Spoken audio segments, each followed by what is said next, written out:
Hey guys, today I'm going to show you how to remove a socket. Sometimes these sockets go bad. Everything else will be working just fine, but you'll have that one socket that no matter what you try, it just won't work, or it comes loose, something's broke on it. So you'll want to replace it.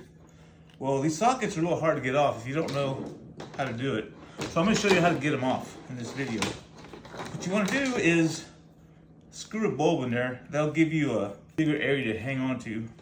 And then if you'll notice on the bottom of these, there's a perfectly round area, and then there's always an area that has a hump on it.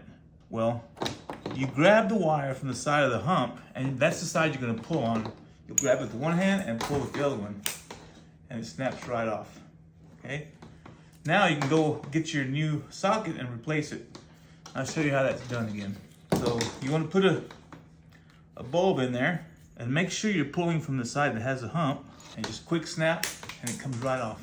Another way you can do it, takes a little bit more practice, and sometimes it can be a little tricky, but if you're up on a ladder and you don't want to make a whole bunch of crazy arm swinging motions, you can wrap it around your hand, same thing from the side that has a hump, and then just kind of break it like a stick, just like that.